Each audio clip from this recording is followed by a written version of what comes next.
After the unexpected journey, the man steps out onto the platform. The air was cold and fresh, and his new environment was quite different from where he was before. The train had stopped in a place that was familiar, but it was as if the city had drastically changed.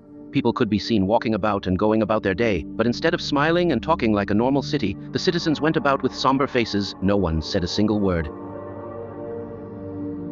The TV at the end of the tunnel suddenly roared to life, displaying a familiar yet also not so familiar face.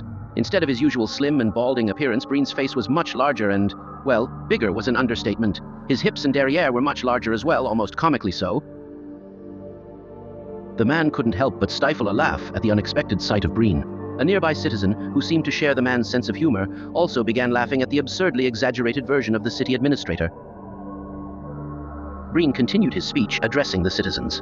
"Welcome to City 7, he exclaimed, his voice booming through the television speakers. His exaggerated form on the screen seemed more fitting for a comedy skit than a city announcement. Suddenly, a screamer in a citizen uniform stepped forward from a nearby alley. He looked directly at the man and the other citizen and spoke up.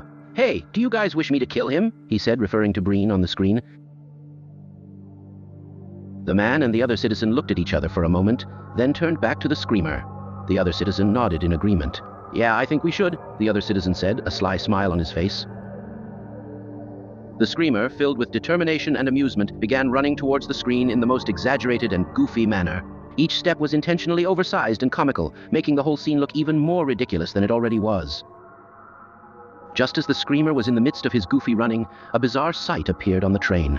The familiar face of a T-posing cleaner popped up and got off, but this was no normal cleaner. Instead, it was a miniature version, almost the size of a minifigure. He too was in a T-pose, frozen in an odd and hilarious stance. As the climber began shouting the offensive word, the scene suddenly took an unexpected turn.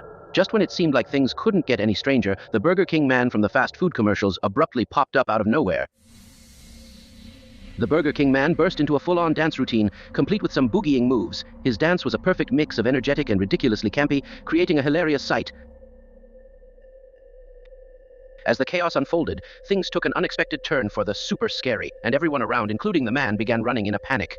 They ran all the way to the part where City 17 and Nova Prospect were, only to be stopped abruptly by a familiar face, Barney from Half-Life 2. The room was filled with tension as the Combine tried to break in. In a hilariously unexpected moment, the male character decided to say in the goofiest and funniest way possible, "Oh shoot, you're gonna blow my cover." He then proceeded to open the door in a truly ridiculous manner, causing the male character to chuckle despite the dire situation. With a burst of energy, the male character and the others started running and made their way to the elevator.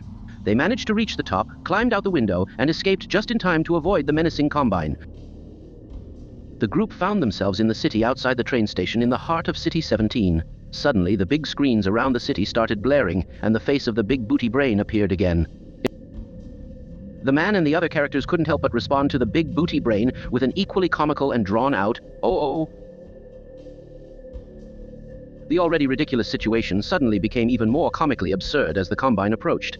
In a hilariously exaggerated manner, it demanded, "Pick up the can!" However, just as it reached the group, the Combine slipped on a banana peel in the most outrageously funny way possible, causing it to take a tumble. The rest of the group gasped in unison, their eyes widening at the comical sight before them. The "uh-oh" escaped their lips as the Combine stumbled and fell on the banana peel in the most ridiculous and absurd way possible. The characters, struggling to contain their amusement, couldn't help but burst into laughter as they watched the Combine fall in the most hilariously goofy and cartoonish way possible. With a mix of excitement and fear, they started running, heading towards the streets. They navigated a series of obstacles, a ladder, an alleyway, and finally an apartment building.